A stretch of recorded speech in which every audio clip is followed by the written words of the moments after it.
Welcome in our verb series part 4।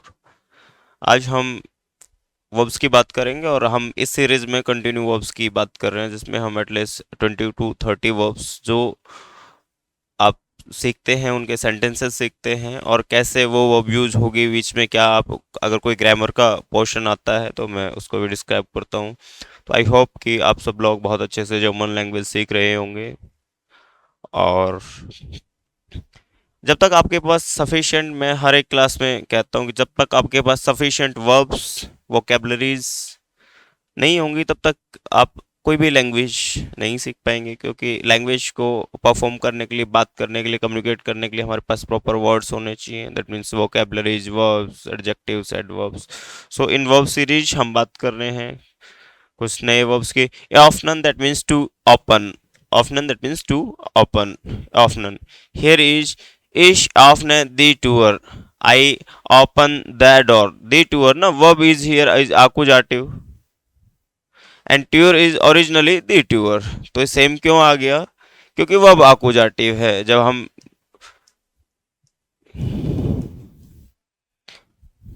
हम article की बात करते हैं डैन के बाद में सेम आर्टिकल ही यहाँ पे हम अप्लाई करते हैं। Dan D dance D, so same article here is feminine D tour. तो हमें ग्रामर भी याद रहे। That means open. एर ऑफनेट दास फेंस्टर। एर ऑफनेट कॉन्जुगेशन आपको कल बताया था। E S T T T T E N के अकॉर्डिंग कॉन्जुगेशन होता है। स्लीशन दैट मीन्स टू क्लोज। आप कुछ वर्ब्स को ऐसे भी याद रख सकते हैं जो ओपन और अपोजिट हों। स्लीशन that means to close. Ich schließe das Fenster. Fenster that means window. I close the window. So sie schließt die Tür. She closed the gate or door.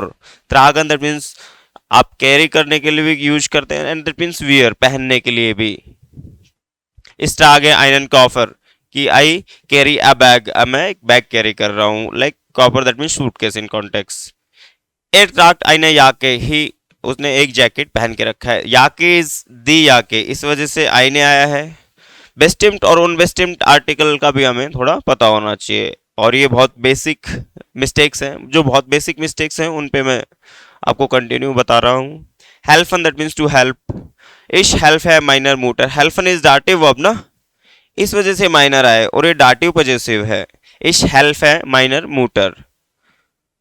कंज्यूमियर हेल्फन, जब हम मोडाल वर्ब की बात करते हैं, modal verb that means जब भी हम modal verb की बात करेंगे, मोडाल सेंटेंस की बात करें, जब मोडाल वर्ब से क्वेश्चन बनाते हैं तो हमेशा मोडाल वर्ब का प्लेस फर्स्ट होता है। देन उसके बाद में हम सब्जेक्ट या ऑब्जेक्ट जो भी आना चाहे प्लेस।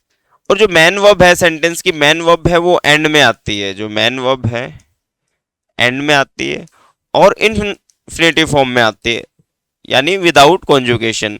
कॉन्जुगेशन हमेशा मोडाल वर्ब का होता है। अगर मोडाल वर्ब सेंटेंस में आता है तो कॉन्जुगेशन ऑलवेज हमेशा मोडाल वर्ब का होगा, अदर वर्ब का नहीं होगा अगर मोडाल वर्ब सेंटेंस में आ रही है तो। सो हियर इज हेल्फन दैट मीन्स टू हेल्प। कंज्यूमियर हेल्फन, क्या आप मेरी हेल्प कर सकते हैं? हियर इज डेंकन दैट मीन्स टू थिंक। इस डेंक के आन डिश, मैं तुम्हारे बारे में ही सोच रहा था। सो जी डेंट फील नाक, वो बहुत आगे के बारे में सोच रही है। फिंडन दैट मीन्स टू फाइंड। इश फिंडे माइन बुक। इश फिंडे माइन बुक, I find my book. So और ये वर्ब से इनसे क्वेश्चन भी आप बना सकते हो। लाइक आप डब्ल्यू वर्ड्स यूज करो इनके साथ में। वे वॉट, वो फिंडे इश माइन बुक, ये सेंटेंस ऐसे भी बन सकता था। And here is question. So फ्रागन शाइशन, वो फिंडे इश माइन बुक, where I find my book, कहाँ मिलेगी मुझे अपनी बुक। अंडरस्टैंड? तो डब्ल्यू वर्ड भी यूज कर सकते हो आप। एर फिंडे डेन वेग, उसे रास्ता मिल गया। फर्लियरन दैट मीन्स टू लॉस, किसी चीज को लॉस कर देना, दैट मीन्स फर्लियरन। इस फर्लियर माइनन सोल्यूशन, सोल्यूशन दैट मीन्स की। अब फर्लियर आकुजाटिव वर्ब है, माई की बात कर रहा है। माई की टेबल मैंने सिखाई थी आप लोगों को, उसका माई की टेबल का पजेसिव बना लो। माइन माइने माइन माइने, माइनन माइने माइन माइने, माइनम माइनर, माइनम माइनन प्लस एन। तो ऐसे अब वर्ब इज आकुजाटिव तो आकुजाटिव आर्टिकल यूज करो, बट आर्टिकल पजेसिव में है तो पजेसिव यूज करो, करेक्ट यूज करो. सो माइनन श्लूशल, दी श्लूशल. सो हियर इज जी फलियट ऑफ्ट हियर जाखन things Suchen to, that means to search. Ich suche meine Brille. I search my glasses. And here is wir suchen das Hotel. We are searching hotel. ये क्वेश्चन ही है ना. कई बार जब आप नॉर्मल सेंटेंस, क्वेश्चन मार्क नहीं होता, लेकिन हम जब टॉकिंग जर्मन की बात करते हैं तो कुछ सेंटेंसेस ऐसे होते हैं जो नॉर्मल सेंटेंस ही होते हैं जो क्वेश्चन के रूप में आ जाते हैं. हियर इज वी आर जूखन दास होटल, वी आर सर्चिंग होटल. आप किसी के सामने खड़े हैं तो that means hello we are जूखन होटल. सो आप बता रहे हैं कि हम होटल सर्च कर रहे हैं. तो नॉर्मल सेंटेंसेस से भी हम क्वेश्चन, कोई भी लैंग्वेज, इवन जर्मन और बाकी सब लैंग्वेज में भी कई बार हम डायरेक्ट नॉर्मल सेंटेंस को ही क्वेश्चन का फॉर्म देते हैं, बट वो स्पीकिंग फॉर्म में होता है. लेकिन जब हम लिखते हैं तो आमतौर पे उस पे मार्क कर देते हैं. बट हियर इज, ये क्वेश्चन नहीं है बट ये पूछने का तरीका है. स्टे हन दैट मीन्स स्टैंड, इस stay for dam house, for dam that means in front of. अब फॉर प्रीपोजिशन कौन सी है उसके अकॉर्डिंग आपने डैम यूज किया. अब आपको आइडिया लग जाना चाहिए इसका. हियर इज डेट इज स्टेट इन वन सिमर, स्टेट इन वन सिमर that means in living room. So ये सीरीज ना सिर्फ A1 के लिए, A1 A2 B1, आप जो भी लेवल, B2 जो भी लेवल आप जर्मन लैंग्वेज का सीख रहे हैं, आपके लिए बहुत यूजफुल होने वाली है. क्योंकि आपको, मैंने काफ़ी जगह रिसर्च किया, इंडिया में कोई इस तरीके का प्रोग्राम नहीं है कि आप वर्ब्स के थ्रू जर्मन सिखा सको. तो मैंने कुछ स्पेशल, जो हमारी टीम है, हम लोगों ने आप लोगों के लिए मेहनत की ताकि सब लोगों को इसका बेनिफिट मिले. कुछ लोग कहते हैं कि सर हमें समझ नहीं आता कैसे सेंटेंस बनाएं, तो उसका भी सॉल्यूशन है. कुछ लोगों का प्रॉब्लम होता है, कुछ स्टूडेंट की सर हमें समझ नहीं आता कौन कौन सी वर्ब्स A1 में होंगी, कौन सी वर्ब्स A2 में होंगी. तो उसका भी सॉल्यूशन है कि ये सबके लिए है. अगर आप A1 में हैं, अगर आपको ये वर्ड नहीं आता तो आप A1 की वोकैब नहीं आ रही आपको, अगर A2 में नहीं आता तो आप सोचें कि ये A2 के लिए है, B1 के लिए, B2 के लिए. कोई भी वर्ड इंपॉर्टेंट है, कोई भी वर्ड इंपॉर्टेंट है तो वो किसी भी लेवल में सीखी जा सकती है, बट जरूरत है उसको सीखने की. सो हियर इज जित्सन दैट मीन्स टू सिट, इज जित्से auf dem स्टूल चेयर. जी जित्स im ब्यूरो, im ब्यूरो हियर इज वैक्सल प्रीपोजिशन, तो im ब्यूरो, इन डैम ब्यूरो. अब इसको, ये था तो ऐसे इन प्लस डैम था ये, अब इसको शॉर्ट में इम लिख देते हैं. लाउफन दैट मीन्स टू रन और वॉक, इस लाउफ है इम पार्क, पार्क में. एर लाउफ्ट स्नेल दैट मीन्स फास्ट. अब यहाँ पे स्नेल ऑब्जेक्ट नहीं है, स्नेल किसकी क्वालिटी बता रहा है, रनिंग की. तो जो वर्ब की क्वालिटी बताते हैं उन्हें हम एडवर्ब कहते हैं. जो वर्ड्स हमें दिमाग में फिक्स रखना है, जो भी वर्ड्स जो वर्ब की क्वालिटी बताते हैं उन्हें हम एडवर्ब कहते हैं, और जो वर्ड नाउन की क्वालिटी बताते हैं उन्हें हम एडजेक्टिव कहते हैं. सो here is adverb. So confusion नहीं होना चाहिए, बहुत बेसिक चीजें हैं और ये स्टिल इम्पोर्टेंट है, बहुत ज्यादा आपको पता होना. So very important. स्प्रिंगन दैट मीन्स टू जम्प, दास किन स्प्रिंग टू हॉक, हॉक दैट मीन्स हाई, बच्चा हाई जंप कर रहा है इधर. So here is day for reisen that means to travel, right? Reisen that means to travel. Ich reise nach Deutschland. nach out of city हम ट्रैवल करते हैं तो nach प्रीपोजिशन का यूज करते हैं, ये आपको याद ही रखना है. ओके सॉरी, इधर आपको दिख नहीं रहा था. So here is reisen that means to travel. Wir reisen im Sommer. We are traveling in summer. Schlafen that means to sleep. Schlafen that means to sleep. And ich schlafe gut. I sleep good. So good adjective. Das Baby schlaft. Waken that means to wake up someone. Ich wecke meinen Bruder. Bruder को जगाना. Er weckt mich früh. उसने मुझे पहले alert कर दिया. Wake up someone, किसी और को जगाते हैं तो you can use this verb.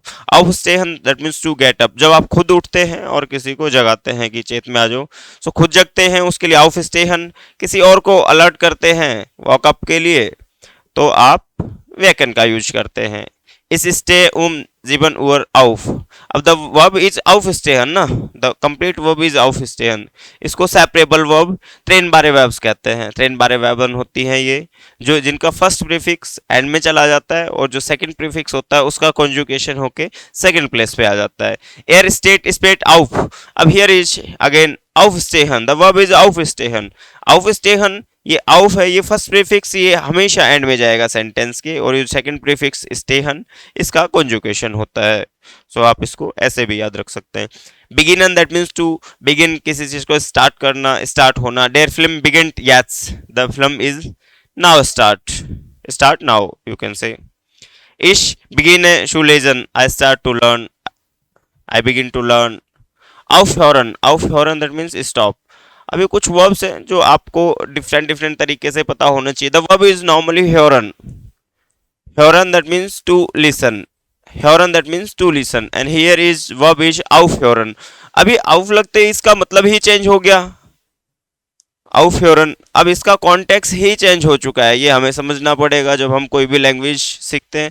कोई भी वर्ड अगर हिंदी में जब हम बात करते हैं, हिंदी हम इसलिए नोटिस नहीं करते, शायद हमारी मदर टंग है और हमने उसको उस तरीके से सीखने की कोशिश नहीं की, लेकिन जब आप एक फॉरेन लैंग्वेज सीखते हैं और वहाँ पे छोटी छोटी मिस्टेक्स को आप देखते हैं तो आपको पता चलता है कि हिंदी में तो हम काफ़ी मिस्टेक कर रहे थे। हिंदी में जैसे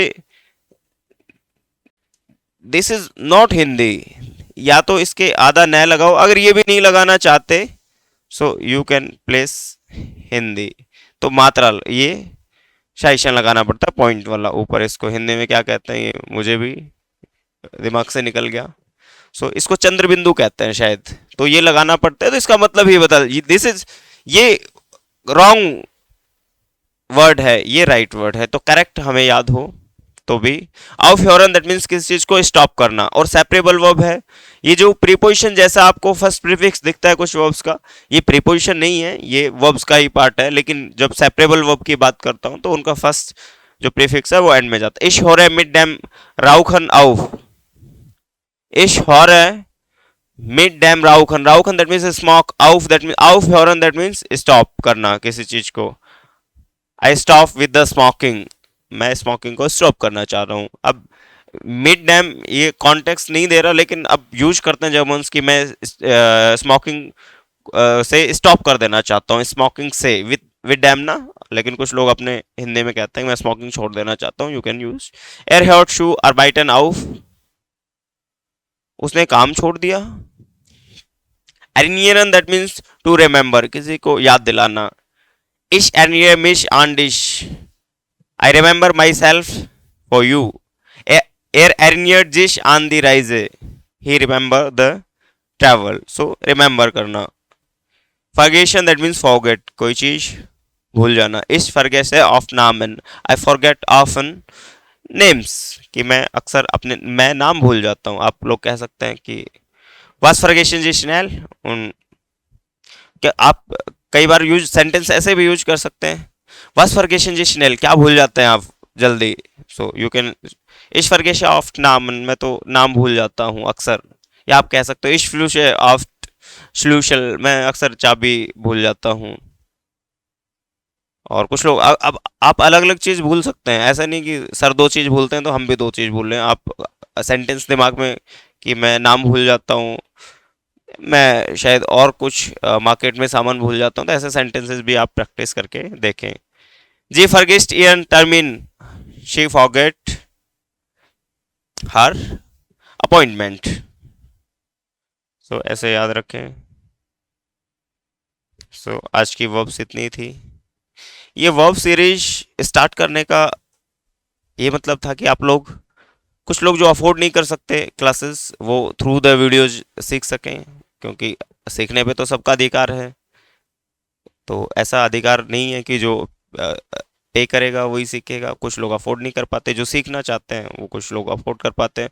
सो आप थ्रू द वीडियोस आप बहुत सारे जो आपके डाउट्स हैं वो आप क्लियर कर सकते हैं। और ऐसे इस सीरीज में हमने स्टार्ट की वर्ब्स की सीरीज, और आप लोगों का रेस्पॉन्स अच्छा है तो हम इसको कंटिन्यू भी कर रहे हैं। तो हम इवन काफ़ी वीडियोज़ लेके आएंगे जो B1 A1 B1 A2 V2 C1 तक कोई भी वो कैब जो इम्पोर्टेंट है हमारी स्पोकन जर्मन के लिए, हम उनका रोज 15 to 20 मिनट का ये आपका सेशन रहेगा। इसमें हम रोज 20 to 30 वर्ड्स की बात करेंगे जो स्टिल इम्पोर्टेंट है और हमें आनी चाहिए। कोई भी लैंग्वेज सीखते हैं आप, कुछ लोग कहते हैं कि A1 इन 1 मंथ हो जाता है, बट A1 1 मंथ पे नहीं होता, क्योंकि आप जब अपना फाउंडेशन स्टार्ट कर रहे होते हैं तो आप को नीड होती है कि आप लैंग्वेज के साथ में बहुत ज़्यादा टाइम बिताएं, क्योंकि आप जब अल्फ़ाबेट से स्टार्ट करते हैं लैंग्वेज, कुछ लोग कहते हैं कि सीधा बुक से स्टार्ट करते हैं, आप अल्फ़ाबेट से स्टार्ट करते हैं तो बहुत सिस्टमेटिक चीज़ें सिखाई जा सकती है। A1 उसका ड्यूरेशन एटलीस्ट अगर 3 मंथ से कम है इंडिया में तो डेफिनेटली मिस्टेक हैं चीज़ों में, लेकिन उसका एटलीस्ट 2.5 मंथ और 3 मंथ से पहले नहीं हो सकता। कुछ लोग 1 मंथ में पढ़ाने की कोशिश करते हैं, पढ़ा भी सकते हैं, लेकिन शायद उतना बेटर परफॉर्म नहीं कर पाएंगे आप लैंग्वेज को जितना कि आप उसको प्रॉपर एक जो इंटरनेशनल नॉर्म्स हैं और जो बाकी चीज़ें हैं सिस्टमेटिक टाइम के अकॉर्डिंग सीखा जा सकता है। Okay then, auf Wiedersehen, see you in next class.